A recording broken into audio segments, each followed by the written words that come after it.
ಎಲ್ರಿಗೂ ನಮಸ್ಕಾರ. ಇತ್ತೀಚಿನ ದಿನಗಳಲ್ಲಿ ಬೇರೆ ಬೇರೆ ಜಿಲ್ಲೆಗಳಲ್ಲಿ ಹೃದಯಾಘಾತಕ್ಕೆ ಸಂಬಂಧಪಟ್ಟಂತೆ ಒಂದಷ್ಟು ಆ, ಸುದ್ದಿಗಳು, ಸಾವಿನ ವರದಿಗಳನ್ನು ಎಲ್ಲ ದೃಶ್ಯ ಮಾಧ್ಯಮಗಳಲ್ಲಿ, ಸೋಷಿಯಲ್ ಮೀಡಿಯಾ ಅಥವಾ ಸಾಮಾಜಿಕ ಜಾಲತಾಣಗಳಲ್ಲಿ ನಾವು ನೋಡ್ತಾ ಇದ್ದೇವೆ. ನಮ್ಮ ಜಿಲ್ಲೆಯಲ್ಲಿ ನಾವು ನಿನ್ನೆ ಅಂಕಿಅಂಶಗಳನ್ನು ತೆಗೆದುಕೊಂಡಿದ್ದೇವೆ. ಇದರಲ್ಲಿ ಏನು ಸರ್ವೇ ಸಾಮಾನ್ಯವಾಗಿ ಇರುವಂತಹ ಅಂಕಿಅಂಶಗಳೇ ಇದ್ದಾವೆ. ಅನಿರೀಕ್ಷಿತವಾಗಿ ಯಾವುದೇ ರೀತಿಯ ಏರುಗತಿಯ ಹೃದಯಾಘಾತವಾಗಲಿ, ಏರುಗತಿಯ ಹೃದಯಾಘಾತದಿಂದ ಆಗುವ ಸಾವುಗಳು ಸಂಭವಿಸಿ ಇರುವುದಿಲ್ಲ. ನಮಗೆ ಇರುವ ಅಂಕಿಅಂಶಗಳ ಮಾಹಿತಿಯ ಪ್ರಕಾರ ನಮಗೆ ಜನವರಿಯಿಂದ ಇಲ್ಲಿಯವರೆಗೆ 380 ಮಂದಿಗೆ ಹೃದಯಾಘಾತ ಆಗಿದೆ. ಇದರಲ್ಲಿ 40 ವರ್ಷದ ಒಳಪಟ್ಟ ಕೇವಲ 3 ಮಂದಿಗೆ ಮಾತ್ರ ಹೃದಯಾಘಾತ ಆಗಿರುವಂಥದ್ದು, ಡೆತ್ ಆಗಿರುವಂಥದ್ದು. ಹಾಗಾಗಿ ಅನಗತ್ಯವಾಗಿ ಯಾರೂ ಕೂಡ ಈ ಬಗ್ಗೆ ಆತಂಕಕ್ಕೆ ಒಳಗಾಗುವುದು ಬೇಡ. ಹೃದಯಾಘಾತ ಆದರೆ ಒಂದು ವೇಳೆ ಲಕ್ಷಣಗಳು ಹೀಗಿರ್ತವೆ. ಸಾಮಾನ್ಯವಾಗಿ ಎದೆ ನೋವು ಬರುತ್ತೆ, ಎದೆಯಲ್ಲಿ ತುಂಬ ಭಾರ ಇರುವಂಥ ಅನಿಸುತ್ತೆ, ಎದೆ ಉರಿ ಕಾಣಿಸ್ಕೊಳ್ಬೋದು. ಎದೆ ಉರಿ ಕಾಣಿಸ್ಕೊಂಡಾಗ ಸರ್ವೇ ಸಾಮಾನ್ಯವಾಗಿ ಏನು ಮಾಡ್ತಾರೆ ಅಂತಂದರೆ, ಇದು ಗ್ಯಾಸ್ಟ್ರಿಕ್ ಇರ್ಬೋದು ಅಂತ ಹೇಳಿ ಮನೆಯಲ್ಲಿ ಮಾತ್ರೆ ನುಂಗೋದು, ನಾಳೆ ಹೋಗೋಣ ಅಂತ ಅನ್ನೋದು ದಯವಿಟ್ಟು ಬೇಡ.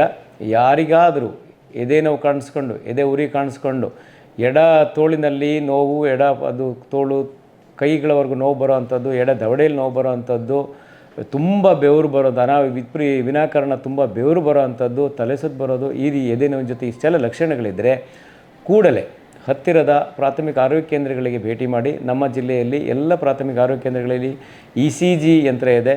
ಕೆಲವು ಉಪಕೇಂದ್ರಗಳಲ್ಲಿ ನಮ್ಮ ಸಮುದಾಯ ಆರೋಗ್ಯ ಕೇಂದ್ರಗಳಿಗೆ ನಾವು ECG ಯಂತ್ರವನ್ನು ಕೊಟ್ಟಿದ್ದೀವಿ.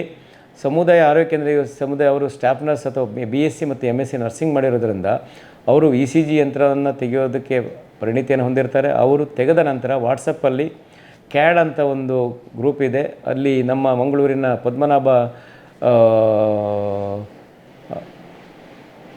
ಪೈ ಅವರು ಅದು ಒಂದು ಗ್ರೂಪನ್ನು ಮಾಡಿಕೊಂಡು ECGಯನ್ನು ತೆಗೆದುಕೊಂಡ ನಂತರ ಅವರು ವಾಟ್ಸಪ್ಪಲ್ಲಿ ಕಳಿಸಿ ಅವರು ಒಪಿನಿಯನ್ ಕೊಡ್ತಾರೆ. ಇಮಿಡಿಯೇಟಾಗಿ ಏನಾದರೂ ವ್ಯತಿರಿಕ್ತ ಫಲಿತಾಂಶ ಅಥವಾ ಪರಿಣಾಮ ಗೊತ್ತಿದ್ದರೆ ECGಯಲ್ಲಿ ತಿಳಿದರೆ ಕೂಡಲೇ ಅವರನ್ನು ಶಿಫ್ಟ್ ಮಾಡೋದಕ್ಕೆ ಹೇಳ್ತಾರೆ. ನಾವು ಕೂಡಲೇ ಡಿಸ್ಟ್ರಿಕ್ಟ್ ವೆನ್ಲಾಕ್ ಹಾಸ್ಪಿಟ್ಲಿಗೆ ಕಳಿಸ್ತಾರೆ. ಅಲ್ಲಿ ಚಿಕಿತ್ಸೆಯನ್ನು ನೋಡೋದಕ್ಕೆ ವ್ಯವಸ್ಥೆಯನ್ನು ಮಾಡ್ತೀವಿ. ಅಥವಾ ರೋಗಿ ಇಚ್ಛಿಸಿದಲ್ಲಿ ಖಾಸಗಿ ಆಸ್ಪತ್ರೆಯಲ್ಲಿ ಕೂಡ ಅವರು ಚಿಕಿತ್ಸೆಯನ್ನು ಪಡೆಯಬಹುದು. ಇದ್ರ ಜೊತೆಗೆ ಪುನೀತ್ ರಾಜ್ಕುಮಾರ್ ಹೃದಯ ಜ್ಯೋತಿ ಕಾರ್ಯಕ್ರಮ ನಮ್ಮ ರಾಜ್ಯದಲ್ಲಿ ಅನುಷ್ಠಾನಗೊಂಡಿದೆ. ಅತ್ಯುತ್ತಮವಾದ ಕಾರ್ಯಕ್ರಮವನ್ನು ನಮ್ಮ ರಾಜ್ಯ ಅನುಷ್ಠಾನಗೊಂಡಿದೆ. ಘನ ಸರ್ಕಾರದಿಂದ ಅರ್ಹ ಮತ್ತು ಬಡ ರೋಗಿಗಳಿಗೆ ಈ ಕಾರ್ಯಕ್ರಮವನ್ನು ಅನುಷ್ಠಾನ ಮಾಡ್ತಾಯಿದ್ದೀವಿ. ನಮ್ಮಲ್ಲಿ ಸುಳ್ಯ, ಬೆಳ್ತಂಗಡಿ ಹಾಗೂ ಬಂಟ್ವಾಳ ತಾಲೂಕು ಆಸ್ಪತ್ರೆಯಲ್ಲಿ ಮೊದಲ ಹಂತದಲ್ಲಿ ಪ್ರಾರಂಭ ಮಾಡಿದ್ದೇವೆ. ಎರಡನೇ ಹಂತದಲ್ಲಿ ಪುತ್ತೂರು ತಾಲೂಕು ಆಸ್ಪತ್ರೆಯನ್ನು ಕೂಡ ತೆಗೆದುಕೊಳ್ತಾ ಇದ್ದಾರೆ. ಡಿಸ್ಟ್ರಿಕ್ಟ್ ವೆನ್ಲಾಕ್ ಹಾಸ್ಪಿಟಲ್ ಕೂಡ ಈ ಪುನೀತ್ ರಾಜ್ಕುಮಾರ್ ಹೃದಯ ಜ್ಯೋತಿ ಕಾರ್ಯಕ್ರಮ ಆಗ್ತಾಯಿದೆ. ಇದು ಹಬ್ ಮತ್ತು ಸ್ಪೋಕ್ಸ್ ಮಾದರಿಯಲ್ಲಿ ಕೆಲಸ ಮಾಡ್ತಾಯಿದೆ. ನಮ್ಮ ಎಲ್ಲ ಪೆರಿಫೆರಿ ಸೆಂಟರ್ಸು ಬೆಳ್ತಂಗಡಿ, ಸುಳ್ಯ, ಬಂಟ್ವಾಳ ಹಾಗೂ ವೆನ್ಲಾಕ್ ಆಸ್ಪತ್ರೆ ಸ್ಪೋಕ್ಸ್ ಆದರೆ ಎನಪಯ ವೈದ್ಯಕೀಯ ಸಂಸ್ಥೆಯವರು ಹಬ್ ಆಗಿರ್ತಾರೆ. ಇಲ್ಲಿ ECG ತೆಗೆದ ಕೂಡಲೇ ECG ನೇರವಾಗಿ ಹಬ್ಗೆ ರವಾನೆ ಆಗುತ್ತೆ. ತಾನಾಗಿ ಆಟೋಮೆಟಿಕ್ಕಾಗಿ ಅಲ್ಲಿ ಓದಿ ನೋಡಿ ಅವರಿಗೆ ಏನು ಚಿಕಿತ್ಸೆ ಬೇಕೋ ಪ್ರಾಥಮಿಕ ಚಿಕಿತ್ಸೆಯನ್ನು ನೀಡೋದಕ್ಕೆ ಅಲ್ಲಿಂದ ಸೂಚನೆಯನ್ನು ಇಮಿಡಿಯೇಟಾಗಿ ಕೊಡ್ತಾರೆ. ಅಲ್ಲಿ ಟೆನೆಕ್ಟಪ್ಲೇಸ್ ಇಂಜೆಕ್ಷನ್ ನಮ್ಮಲ್ಲಿ ಲಭ್ಯ ಇದೆ. ಅದನ್ನು ಕೊಟ್ಟು ಸ್ಟೆಬಿಲೈಸ್ ಮಾಡಿ ನಂತರ ನೇರವಾಗಿ ಹೆಚ್ಚಿನ ಚಿಕಿತ್ಸೆಗಾಗಿ ಜಿಲ್ಲಾ ಮಟ್ಟಕ್ಕೆ ಕಳಿಸಲಾಗ್ತದೆ. ಇದರಿಂದ ಸಾವಿರಾರು ಜೀವಗಳು ಉಳಿದಿದ್ದಾವೆ.